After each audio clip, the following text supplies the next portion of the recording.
Hello everyone, welcome to the Zorawar classes. मैं कपिल शांडिल्य आप सभी का बहुत बहुत स्वागत करता हूं जोरावर क्लासेस के इस एविस के नई सेक्शन में। हमने कुछ मिनरल्स पे क्वेश्चन किए थे पहले भी, तो आज भी हम मिनरल्स पे ही कुछ क्वेश्चन करेंगे और डिस्कस करेंगे वेरियस काइंड ऑफ मिनरल्स जो हमें प्राप्त होते हैं। ठीक है, उसमें कुछ मटेरियल, कुछ एनर्जी प्रोवाइड करने वाले मिनरल्स के बारे में भी पढ़ेंगे स्टैटिक जीएस के पार्ट के रूप में। ठीक है, ईवीएस में एनर्जी रिसोर्सेज नहीं दिया हुआ है। ठीक है, एनर्जी मिनरल्स, जो ऐसे मिनरल्स जिनसे एनर्जी मिलती है, वो हमारे सिलेबस में मेंशन नहीं है। ठीक है, लेकिन स्टैटिक जीएस के रूप में हम उसको यहाँ पे पढ़ सकते हैं। ठीक है, अब देखिए सबसे पहला क्वेश्चन क्या है, चलिए शुरू करते हैं। The larger occurrences of minerals of igneous and metamorphic rocks are called as, मतलब आग्नेय और कायांतरित पदार्थ जो चट्टाने हैं उनके खनिजों के बड़े बड़े स्रोत को क्या कहते हैं। ठीक है, जो आग्नेय चट्टाने कौन सी होती हैं पता है आपको? देखिए, ये अर्थ है, अर्थ के बहुत सारी लेयर्स हैं। ऊपर क्रस्ट है, उसके बाद बीच में मेंटल है, ये पतली सी क्रस्ट होती है। ठीक है, उसके बाद मेंटल आ जाती है और फिर कोर आ जाती है अंदर। ठीक है, तो यहाँ से कुछ जो लावा ऊपर की तरफ निकलता है वो अंदर ही जो है स्टोर हो जाता है यहाँ पर आकर जो है, और वो आग्नेय चट्टाने बनाता है। ठीक है, इग्नियस चट्टाने। कायांतरित चट्टाने क्या है, जब ये डिग्रेड हो जाती है, ये वाली चट्टाने जो ऊपर भी आ जाती है थोड़ी बहुत चट्टाने, और ये डिग्रेड होकर जो है फिर से जो है यहाँ पर तलछट चट्टाने बन जाती है। ठीक है, सेडिमेंट्री रॉक्स बन जाती है, और उसके बाद इस पर जो है लोड बढ़ता जाता है, तो टेम्परेचर और प्रेशर के दबाव में ये अपना रूप बदल लेती है। दिस इज कॉल्ड एज कायांतरित चट्टाने या मेटामॉर्फिक चट्टाने, जिन्होंने अपना रूप बदल लिया है। तो तीन तरह की चट्टाने हो गई, आग्नेय, ठीक है, इग्नियस, ठीक है, उसके बाद हमने देखा कौन सा, सेडिमेंट्री। सेडिमेंट्री के साथ साथ हमने देखा फाइनली इन दोनों से जब बनती है, जब आग्नेय चट्टाने अपना रूप बदल लेती है, सेडिमेंट्री रूप बदलती है, that are called as metamorphic. ठीक है, तो ये मेटामॉर्फिक जो है कायांतरित कहते हैं इसको। अभी कहता है कि आग्नेय और कायांतरित चट्टानों का अगर बड़ा खनिज का स्रोत मिल जाता है तो उसको क्या कहा जाता है? These are called as beds. ठीक है, ये बिस्तर नहीं है, बेड्स ही कहा जाएगा, बेड्स ऑफ रॉक्स। ठीक है, नहीं सॉरी, ये गलत हो गया, सॉरी, लोड्स कहा जाता है, लॉर्ड्स कहा जाता है। ठीक है, ये बेड्स नहीं है, ये प्रेजेंस ऑफ माइंड कहीं और ध्यान चला गया, और ये बेड्स नहीं है, लॉर्ड्स होता है। These are called as lodes. ठीक है, कायांतरित चट्टानों और आग्नेय चट्टानों का जो बड़ा अगर सोर्स मिल जाता है। देखिए, थोड़ा सा हम एक थोड़ा आपको समझाने की कोशिश करते हैं। लिखा इंग्लिश में, पर इंग्लिश हिंदी में भी इसको बताएंगे कि मिनरल्स होते हैं, उनके मोड ऑफ अक्रेंस क्या है, मतलब कौन कौन से वो अलग अलग अक्रेंस के हैं, यानी कि उनकी उत्पत्ति के मोड हो सकते हैं, प्रकार हो सकते हैं। उत्पत्ति के प्रकार किस तरीके से उनको जो है हम स्टडी कर सकते हैं उत्पत्ति के आधार पर। थोड़ा सा थियोरेटिकल सा है, इससे आपको थोड़ा बेसिक सा कुछ पता चलेगा। आप देखिए, रॉक, सबसे पहले रॉक जो मिनरल्स है उसके बारे में बात करेंगे। तो हमें जो रॉक मिनरल्स है उसमें इग्नेस चट्टानों और मेटामॉर्फिक चट्टानों के बीच, देखिए अभी हमने इन्हीं के बारे में बात की थी। ठीक है, और इसको क्या कहा था? लोड्स। ठीक है, ठीक है, उसके अंदर हमें टिन, कॉपर, जिंक और लेड ये प्राप्त होता है। ठीक है, अब फिर बात करते हैं सेडिमेंट्री रॉक्स के बारे में। तो सेडिमेंट्री रॉक्स क्या होती है? जैसे एक इग्नेस रॉक्स है। ठीक है, इग्नेस रॉक से कुछ चीज़ें जो है पानी में घुल के यहाँ का आके डिपॉजिट हो जाए, तो ऐसी चीज़ होगी जो पानी में घुलने वाली चीज़ होगी, जैसे चूना है, जिप्सम है, ऐसी चीज़ें। तो ये सेडिमेंट्री रॉक्स हैं, जिनके अंदर देखिए कोल भी होता है। इनके मान लीजिए यहाँ पर बहुत सारे जंगल दब गए और ऊपर से जो है सेडिमेंट्स आके उस पर डिपॉजिट हो गए, तो कोल्स भी उसमें मिल जाएगा, जिप्सम मिल जाएगा, पोटास मिल जाएगा। ठीक है, और लाइमस्टोन भी मिल जाएगा। ठीक है, तो इस तरीके से ये मोड ऑफ अक्रेंस यानी कि सेडिमेंट्री रॉक्स के अंदर हमने देखा कि ये मोड ऑफ अक्रेंस भी होता है। फिर है इग्नेस मोड, ये तो कर लिया हमने इग्नेस और मेटामॉर्फिक से, तो ये क्वेश्चन ऐसे पूछा जा सकता है। अब तीसरा है डीकम्पोजिशन ऑफ सरफेस रॉक्स। ये हम बार बार आपको बता रहे हैं कि ऊंचाई वाले ढलानों पर जहां पे टेम्परेचर ज्यादा होता है, ठीक है, और रेनफॉल भी खूब होता है, ठीक है, तो ऐसी जगह पर क्या होता है, लीचिंग की प्रोसेस हो जाती है, लीचिंग की प्रोसेस। ठीक है, और लीचिंग क्या होता है कि ऊपर की जो सोइल की लेयर है उसमें से आयरन और जो ये होता है ह्यूमस, ये नीचे चला जाता है पानी में घुल के, ऊपर एल्यूमिनियम ज्यादा रह जाता है। तो इस तरह की जो रॉक्स होती हैं उनको जो है लेटराइट मिट्टी बनती है एक तो उनसे। ठीक है, दूसरा इन्हीं रॉक्स से जो है जो ये एल्यूमिनियम जो है उसकी क्वांटिटी ऊपर ज्यादा रह जाती है, तो ये और के रूप में कन्वर्ट हो जाता है और आयरन नीचे चला जाता है, तो इनको बॉक्साइट की चट्टाने भी कहा है। ठीक है, मैंने बताया भी था कि ईट जैसी पकी हुई मिट्टी, लेटराइट, इस वजह से नाम रखा है। क्योंकि टेम्परेचर ज़्यादा था और रेनफॉल ज़्यादा हो गया, लीचिंग हो गई और लीचिंग से आयरन नीचे चला गया और ऊपर इसकी एल्यूमिनियम की कंसंट्रेशन बढ़ गई है। तो ये बॉक्साइट की चट्टानें जो हैं वो डिकम्पोजिशन ऑफ, यानी कि सरफेस रॉक जब डिकम्पोजिशन हो जाता है उनका, तो वो बॉक्साइट आपको पता है कि किसका और है, एल्यूमिनियम का। ठीक है, अब इनमें से बात करें कि मेटालिक कौन से हैं, नॉन मेटालिक कौन से हैं, तो ये देखिए टिन, कॉपर, जिंक, लेड का खास तौर से ध्यान रखें कि हमें लगता है कि लेड जो है ना वो मेटालिक नहीं है, असल में लेड जो है मेटालिक है। और इसे देखिए ये नॉन मेटालिक है, जिप्सम, पोटाश, कोल, लाइमस्टोन, ध्यान से रखेंगे, ये क्वेश्चन आपसे अक्सर पूछ लिया जाता है। उसके बाद बॉक्साइट जो है वो भी मेटालिक ही है।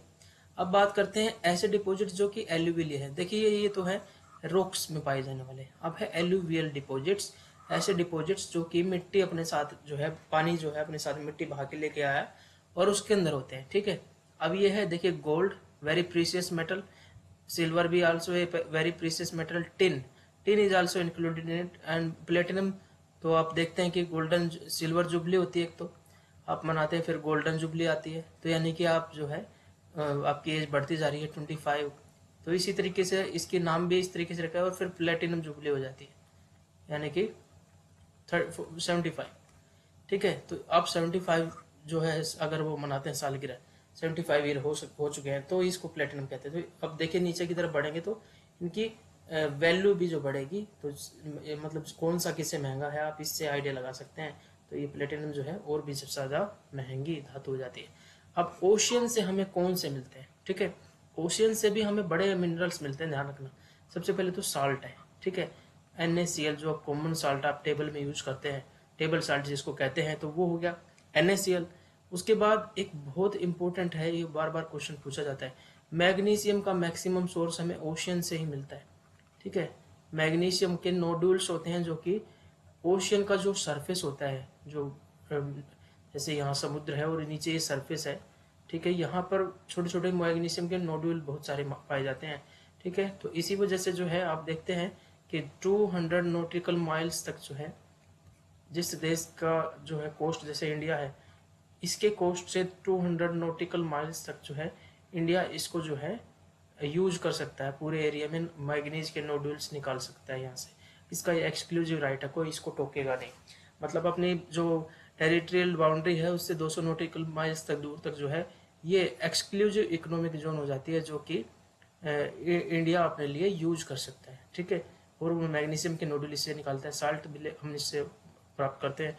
इसके अलावा bromine is also obtained from the oceans. ठीक है, तो इतने सारी चीजें हमें ओशियन से मिलते हैं। तो ये क्वेश्चन आपसे पूछा जा सकता है, इस तरह के क्वेश्चन। अब देखिए मिनरल्स को हम कैसे क्लासिफाई करते हैं वो भी देखेंगे।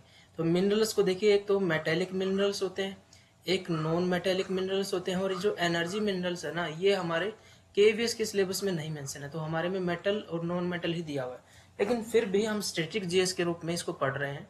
हो सकता है कि हमारा जो करंट अफेयर्स का पार्ट है उसमें एक दो क्वेश्चन इसको इंक्लूड किया जाए, या DSSB की आप तैयारी कर रहे हैं वहाँ तो ये चीज़ पूछी ही जा सकती है। ठीक है, या हो सकता है कि उस चैप्टर के अंदर, क्योंकि ये टॉपिक दिया है, एक आध क्वेश्चन कोई डाल दिया जाए, लेकिन पॉसिबिलिटी केवीएस में तो नहीं रहती, तो केवीएस में हमने जो है इन चीज़ों पे फोकस ज़्यादा करना है। ठीक है, चलिए देखते हैं मेटेलिक कौन से हैं जिनमें मेटल की क्वालिटी होती है। ठीक है, एक तो वो कंडक्टर अच्छे होते हैं, किसके, इलेक्ट्रिसिटी के अच्छे कंडक्टर होते हैं सारे के सारे। ठीक है, और डक्टाइल हैं, मतलब उनको खींच के तारे बनाई जा सकती है। ठीक है, और इसी तरीके से उनके अंदर शाइन भी होती है, लश्चर होता है उनके अंदर। ठीक है, शाइन भी होती है। ये चीज़ें मेटेलिक की देखते हैं, थोड़ी से ठोस भी होते हैं, कठोर भी होते हैं मेटल। ठीक है, अब देखिए सबसे इनको भी दो डिवीजन किया गया, फेरस जिसमें आयरन कंटेंट होता है उनको फेरस कहते हैं। जैसे आयरन है, मैग्नीज है, निकल है, इनके अंदर क्या होता है, आयरन कंटेंट ज़्यादा होता है। आप देखते हैं कि जो अर्थ की कोर है उसके अंदर निकल बहुत ज़्यादा पाया जाता है। निकल जो है और भी ज़्यादा कंटेंट आयरन का लिए होता है और बहुत हैवी होता है। मैग्नीज जो है, आपने देखा कि आयरन इंडस्ट्री के अंदर जो रॉ मटेरियल यूज होता है उसमें आयरन और यूज होता है, ये कभी कभी पूछ लिया जाता है। उसके साथ साथ उसमें लाइमस्टोन भी यूज किया जाता है। ठीक है, और उसके साथ साथ मैग्नीज, ये सारी चीज़ें जो है इस्पात इंडस्ट्री यानी कि आयरन इंडस्ट्री के अंदर यूज की जाती है। तो manganese is also a iron ferrous mineral. ठीक है, तो इसको फेरस मिनरल कहा जाता है। अब नॉन फेरस, इसके अंदर आयरन कंटेंट नहीं है लेकिन मेटल तो है वो, ठीक है, उसमें देखिए डज नॉट कंटेन आयरन, तो कॉपर, लेड, अब लेड पे फिर से मैं फोकस कर रहा हूँ, टिन और बॉक्साइट, ये सारे जो है नॉन फेरस। अब देखिए कुछ ऐसी मेटल है जो प्रीसियस काउंट की जाती है, तो वो हमने बता ही दिया कि गोल्ड, सिल्वर और platinum, these are also metallic, ये सारे मेटेलिक हैं। अब देखिए नॉन मेटेलिक, नॉन मेटेलिक के अंदर जो है, जिनमें जो मेटल की क्वालिटी नहीं होती, जिन्हें आपने मेटल का पार्ट पढ़ा होगा साइंस के अंदर, तो माइका, आपको पता है कि ये पत्तों की लेयर्स जो होती है, पेड़ के पत्तों की लेयर्स जो है वो आपस में चिपक के ठोस बन जाती है, उससे बनता है माइका। आप देखते हैं घरों में जो बिजली की आपकी तारे होती हैं, उन तारों के ऊपर जो एक कवर चढ़ा होता है वो माइका का बना होता है, तो वो किस लिए होता है कि वो बैड कंडक्टर है, ठीक है, इंसुलेटर है वो, ठीक है, वो कंडक्टर नहीं है उसका इलेक्ट्रिसिटी का, यानी कि वो इंसुलेटिंग जो है मटेरियल के रूप में यूज किया जाता है, ठीक है, और आपको जो है करंट नहीं लगने देता, और इसके अलावा वो इलेक्ट्रिसिटी लॉस भी नहीं करता वो, उसकी वजह से जो है इलेक्ट्रिसिटी लॉस भी नहीं होती। तो ये माइका होता है। साल्ट आपको पता है NaCl, ठीक है, that is used as common salt and table salt. उसके बाद देखिए पोटास, पोटास भी यही है। उसके बाद ये लाइमस्टोन, सैंडस्टोन, ये जितनी स्टोन है आपकी, पत्थर है, मार्बल है, ये सारे नॉन मेटेलिक है। अब देखिए एक और एनर्जी मिनरल्स के बारे में थोड़ा सा देख लेते हैं। कोल, कोल कैसे बना है, बहुत सारे जो एंशियंट टाइम में जो है, जो आपने देखा था कि बहुत सारे वन जो जमीन के नीचे दब गए, वो टेम्परेचर और प्रेशर के दबाव में कन्वर्ट हो गए कोल के अंदर, ठीक है। और कोल की टाइप भी आपको बहुत सारी बताई गई हैं पहले भी। एंथ्रासाइट सबसे ज़्यादा आयरन कंटेंट का होता है, फिर उसके बाद बिटुमिनस होता है, फिर उसके बाद लिग्नाइट, कोयले की खाने जो तमिलनाडु में आपको बताई गई नेवेली में, और फिर उसके पीट जो दलदली एरिया में मिलता है। तो जैसे नीचे की तरफ जाएंगे तो कार्बन कंटेंट कम होता है, और कार्बन कंटेंट कम होता है तो एनर्जी फ्यूल वैल्यू इनकी बहुत कम होती है। एंथ्रासाइट इंडिया में देखें तो जम्मू एंड कश्मीर में मिलता है। बिटुमिनस ज़्यादा टाइप का मिलता है इंडिया के अंदर, जो गोंडवाना काल का जितना है वो ज़्यादातर बिटुमिनस टाइप का है, ठीक है। और ये प्राइमरी कोल की बात कर रहे हैं, सेकेंडरी, और फिर टर्सरी अगर देखें तो नॉर्थ ईस्ट के अंदर मिलता है। तो ये सारी चीज़ें आपको पहले भी डिस्कस की गई। अब हम क्वेश्चन के ऊपर आते हैं, ठीक है। चलिए क्वेश्चन क्या है, which of the following state has the largest wind farm cluster located. तो विंड एनर्जी जो है ना, सबसे पहले ये देखेंगे कि विंड एनर्जी जो है वो क्लीन एनर्जी है। सबसे पहले तो देखिए आपसे पूछ सकता है इनमें से कौन सी एनर्जी क्लीन एनर्जी है, तो ये क्लीन एनर्जी है बिल्कुल, इससे कोई पोल्यूशन नहीं होता, ठीक है।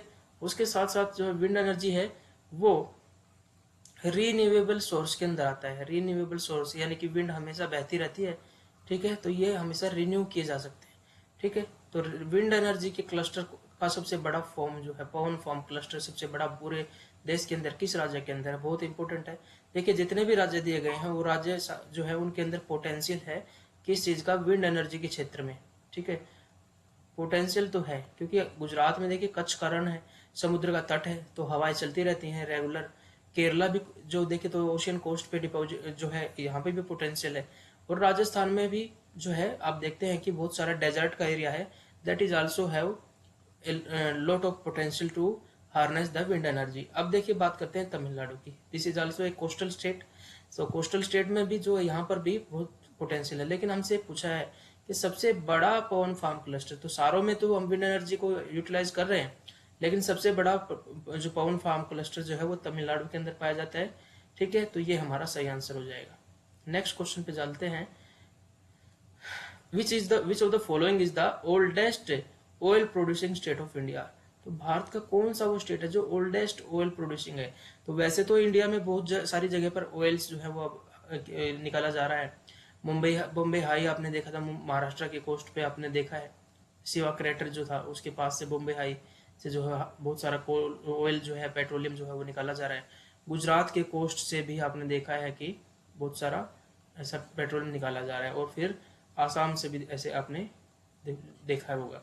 लेकिन ये पूछ रहा है कि ओल्डेस्ट, तो सबसे पहले जो एक तेल उत्पादन क्षेत्र है जिसका नाम है Digboi. This Digboi place is the first place जिसमें ब्रिटिश काल में जो है पहला ऑयल प्रोडक्शन का जो है एक कुआं बनाया गया था, ठीक है। तो ये डिगबोई है आसाम में, नॉर्थ ईस्ट में, ठीक है। असम का डिगबोई क्षेत्र है, वहां पर सबसे पहला जो है ऑयल उत्पादन क्षेत्र जो है किया गया था, और वो भी कब, आजादी से पहले अंग्रेजों के टाइम पे, ठीक है। तो ये हमारा सही आंसर हो गया। अब बात करते हैं नेक्स्ट क्वेश्चन की। तो हिमाचल प्रदेश, देखिए ये फिर से एक ऐसी ही क्लीन एनर्जी का यूज करने वाली चीज है। उसके बाद तो क्लीन एनर्जी पे बात करेंगे, और दूसरा ये भी रीन्यूएबल सोर्स है, ठीक है, ये हमेशा अवेलेबल रहता है, ठीक है। तो ये बात कर रहे हैं क्या, पहले भी एक क्वेश्चन डिस्कस हुआ है, which one of the following non conventional source of energy is harnessed near Manikaran in Himachal Pradesh. तो हिमाचल प्रदेश के मणिकरण में हिमाचल प्रदेश में मणिकर्ण के पास ऊर्जा के निम्नलिखित में किस गैर पारंपरिक स्रोतों में का उपयोग किया जाता है। तो देखिए गैर पारंपरिक या नॉन कन्वेंशनल सोर्स क्या होता है। एक और डिवीजन देखिए, कन्वेंशनल कौन सा होता है, पहले तो ये देखना है। तो कन्वेंशनल जो सोर्स ऑफ एनर्जी है उनके अंदर जो हम रूटीन में यूज करते हैं ना, जो परंपरागत रूप से यूज करते हैं, हमारे यहाँ परंपरा है, जैसे हम वुड का यूज करते हैं, ठीक है, जिससे हमें एनर्जी मिलती है, या कोल का यूज करते हैं, हजारों सालों से कोल यूज हो रहा है, हजारों नहीं तो 500-700 जितने भी साल से यूज हो रहा है, लेकिन परंपरागत रूप से इसको यूज कर रहे हैं, वुड को यूज कर रहे हैं, ठीक है। या फिर जो डंग केक होते हैं, जो गोबर से बने हुए उपले होते हैं, उसको हम यहाँ यूज करते हैं। तो ये परंपरागत हो गए, कन्वेंशनल हो गए। तो कुछ ऐसे सोर्स हैं जो कि कन्वेंशनल नहीं है, परंपरा में नहीं थे, लेकिन नॉन कन्वेंशनल है। तो ऐसा ही सोर्स ऑफ एनर्जी जो है वो हार्नेस किया जाता है मणिकर्ण पार्वती गुफा के पास हिमाचल प्रदेश में। वो कौन सा है, क्या वो विंड एनर्जी है, क्या वो जियोथर्मल एनर्जी है, भूतापीय ऊर्जा है, या सोलर एनर्जी है, या नन ऑफ द अबव है। तो आप यहाँ पर बिल्कुल इसको याद कर लीजिए कि मणिकर्ण जो क्षेत्र है हिमाचल प्रदेश का, that is very much famous for geothermal energy, भूतापीय ऊर्जा, ठीक है। भूतापीय ऊर्जा क्या होता है, जब जो हमारी क्रस्ट है उसके बहुत नियर में अगर लावा का कोई सोर्स होता है, ठीक है, तो उसके आसपास उसके पास का पानी जो है वो गर्म होने लग जाता है, जो अंडरग्राउंड वाटर है, और उसमें से जो है भाप निकलने लग जाती है, और वो पानी गर्म भी होता है, तो उसको गर्म पानी का चश्मा भी कहा जाता है, ठीक है। तो ऐसी जगह पर जो है भूतापीय ऊर्जा, यानी कि जो जमीन के अंदर से जो ताप ऊर्जा निकलती है उसको हम यूटिलाइज करते हैं बहुत सारी चीजों में। तो ये मणिकर्ण के अंदर जो है ये ऐसा एक सोर्स है जिससे जो है ऊर्जा हमें ऑब्टेंड होती है। तो इस ऊर्जा को हम खाना पकाने में, इसके अलावा अगर भाप उससे निकल रही है तो उसको हम इलेक्ट्रिसिटी प्रोडक्शन में भी यूज कर सकते हैं। तो ये इसका सही आंसर हो गया भूतापीय या geothermal energy. Next question is, निम्नलिखित में से किस लौह अयस्क पेटी में कुद्रेमुख खदानें हैं। तो ये बहुत इंपॉर्टेंट है, in which the following iron ore belt are Kudremukh mines are located. अब देखिए हमारे यहाँ पे कुछ फेमस है, ऐसी चीजें हैं, फेमस बेल्ट है 3-4 जहाँ पर आयरन हमें प्रोडक्शन होता है और उसके डिपॉजिट्स हैं। सबसे पहले तो उड़ीसा और झारखंड की बेल्ट है, यहाँ पर भी आयरन प्रोडक्शन होता है। उसके बाद है महाराष्ट्र और गोवा बेल्ट, ठीक है, यहाँ से भी आयरन प्रोडक्शन होता है गोवा से। तो मारवा गोवा जो यहाँ पर एक बनाया गया है, पोर्ट बनाया गया है, सी पोर्ट, तो वो आयरन एक्सपोर्ट करने के लिए गोवा में बनाया गया है, ठीक है। उसके बाद देखिए दुर्ग बस्तर चंद्रपुर, तो ये वाली भी बिल्कुल दुर्ग बस्तर चंद्रपुर बेल्ट में भी आयरन होता है। लेकिन ये पूछ रहा है कि कुद्रेमुख पर्वत कहाँ पर है, तो इसका सही आंसर होगा बेल्लारी, चित्रदुर्ग, चिकमंगलूर और तुमकुर नामक की बेल्ट जो है, बेल्लारी स्थान है, ये सारे जो है कर्नाटक के अंदर जो है एक बड़ी बेल्ट है आयरन प्रोडक्शन की, जहां से आयरन जो है स्लरी के रूप में मंगलोर पोर्ट पे पहुंचाया जाता है।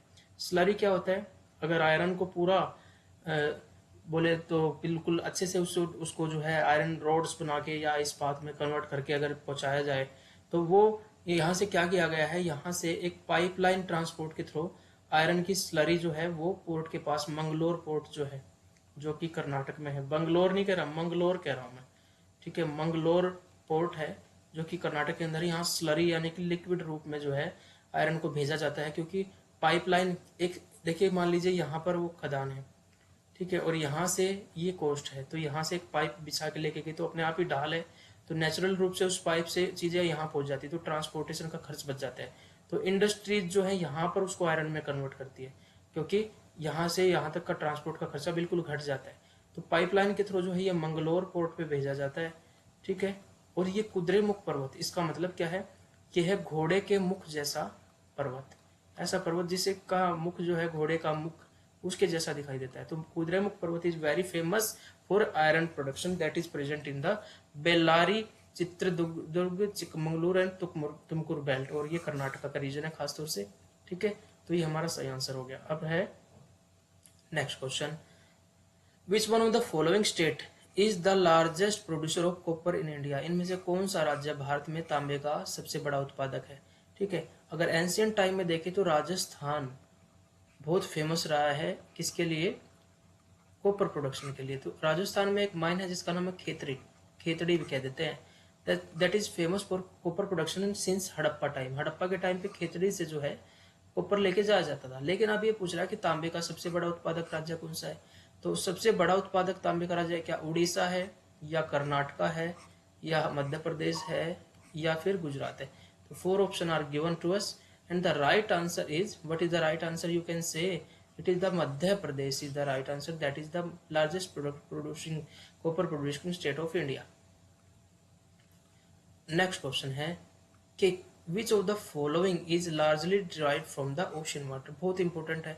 आप ये आपको शुरुआत में हमने डिस्कशन किया था, वो इसलिए किया था कि आप क्वेश्चन के आंसर देख पाए। तो देखिए, which one of the following is largely derived from ocean water? कौन सा ऐसा है कि जो ज्यादातर जो है ओशियन वाटर से डिराइव किया जाता है? तो एक है बॉक्साइट, यानी कि बॉक्साइट जिससे एल्यूमिनियम प्राप्त होता है, बॉक्साइट की खाने। और हमने, अगर आपने ढंग से सुना है और क्लासेस अटेंड की है रेगुलरली, तो बार बार मैं बॉक्साइट पे फोकस कर रहा हूँ कि बॉक्साइट कहाँ पे बनता है? ऊंचे स्थानों पर जहाँ टेम्परेचर हाई होता है और रेनफॉल भी हाई होता है। इसकी वजह से यहाँ लीचिंग हो जाती है।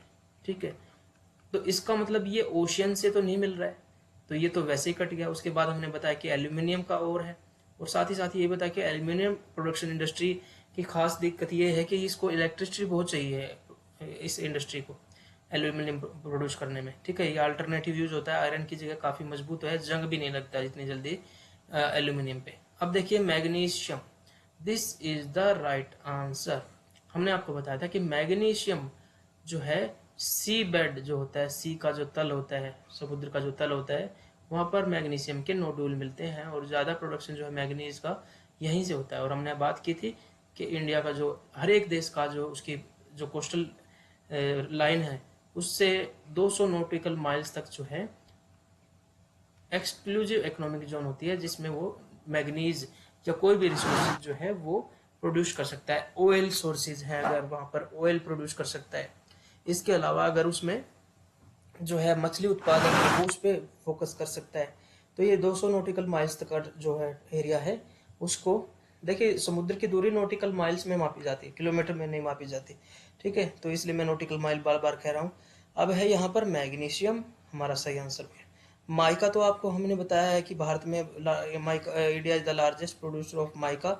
ठीक है, और माइका की सीड्स जो होती है वो किस में यूज की जाती है? इलेक्ट्रिसिटी प्रोडक्शन के अंदर, इलेक्ट्रिसिटी प्रोडक्शन नहीं सॉरी, इलेक्ट्रिसिटी की इंडस्ट्री के अंदर, और इंसुलेटर के रूप में। ठीक है, वायर्स को कवर करने के लिए इंसुलेटर होता है, ये इलेक्ट्रिसिटी का बैड कंडक्टर है और इलेक्ट्रिसिटी लॉस भी रोकता है। तो ये इसलिए माइका जो है, अभ्रक जिसको हिंदी में बोलते हैं, उसके लिए बात कर रहे हैं। हमारा आंसर तो हमें मिल गया। ठीक है, क्या है? मैग्नीशियम। ठीक है, gold is very precious metal, इसके बारे में ज़्यादा बात करने की जरूरत नहीं है। ठीक है, आपको पता है कि गोल्ड प्रोडक्शन का एक फील्ड है जिसको कहते हैं कोलार, जो कि कर्नाटक के अंदर है। अभी आपने एक मूवी देखी होगी KGF, Kolar gold field, chapter 1 chapter 2 आ जाएगा अभी। ठीक है, तो ये सारी चीज़ें हम इन ऑप्शन से कुछ कुछ चीज़ें और भी सीख सकते हैं। नेक्स्ट क्वेश्चन की बात करते हैं।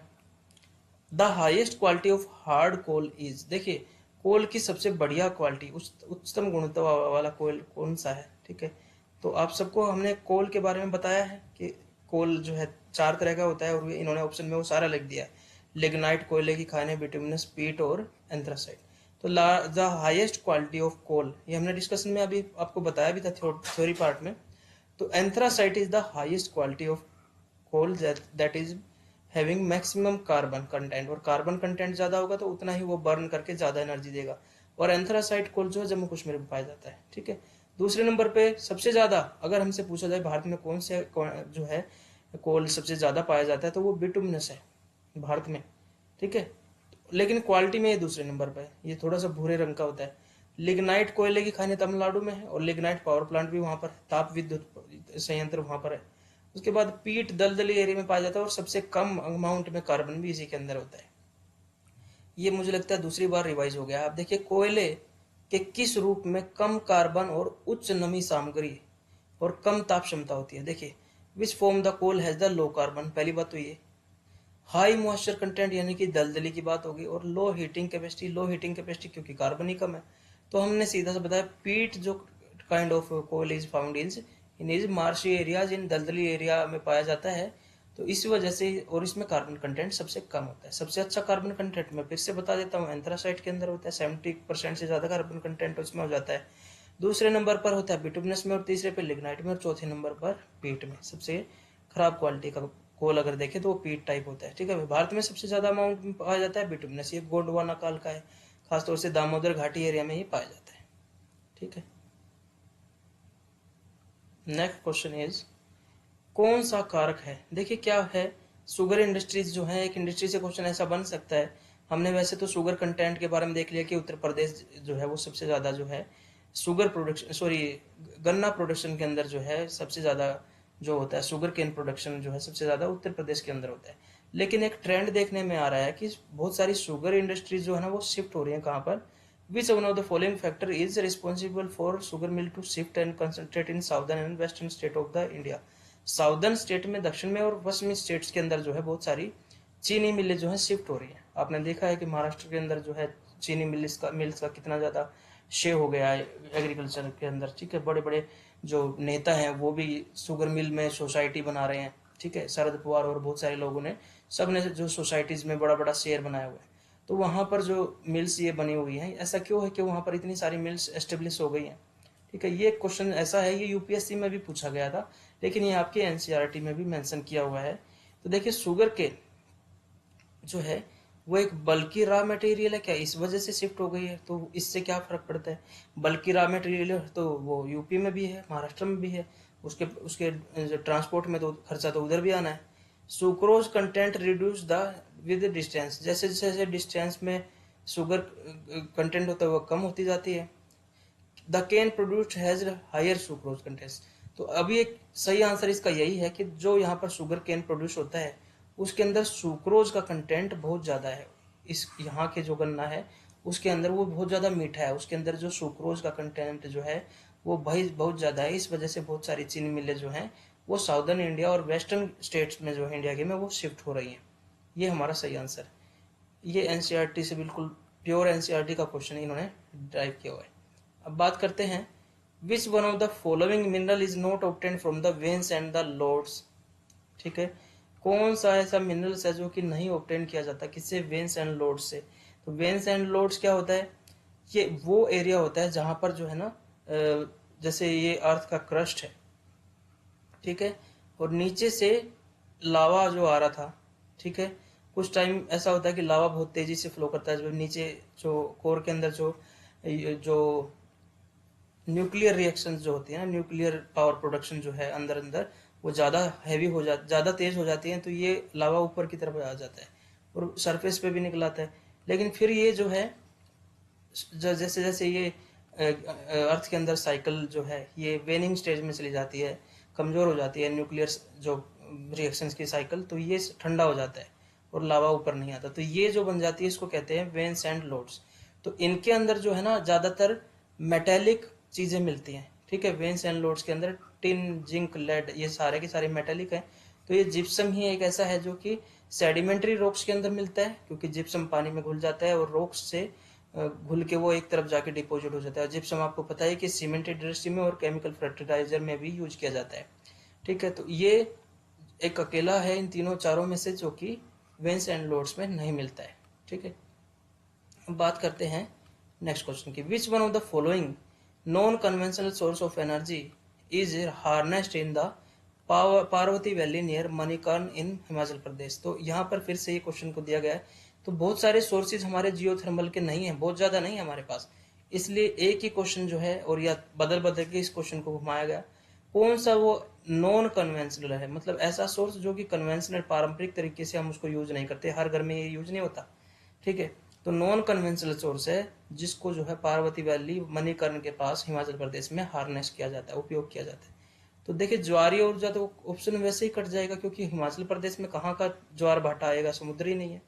ठीक है, अब यहाँ पर देखिए ये दो ऑप्शन आपको कंफ्यूज कर सकते हैं, लेकिन यहाँ पे हम डिस्कस कर चुके हैं कि जियोथर्मल एनर्जी यानी कि भूतापीय ऊर्जा जो नीचे जहां पर जो है नीचे लावा के सोर्स अगर पास में ज्यादा होते हैं तो वहाँ के आसपास के पानी को, ऊपर के पानी को गर्म कर देते हैं, कुछ पानी भाप भी बन जाता है।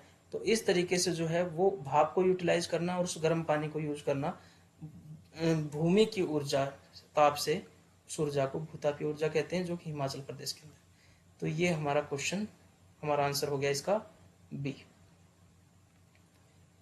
अच्छा, ये तो मुझे लगता है कि मिक्स क्वेश्चन आ गया है किसका, डिजीज का। तो नेक्स्ट क्लास में डिजीज के कुछ क्वेश्चन डिस्कस करेंगे, मिनरल्स के काफी क्वेश्चन डिस्कस कर चुके हैं। ठीक है, आई होप कि आपको ये सेशन बेनिफिशियल लगा हो।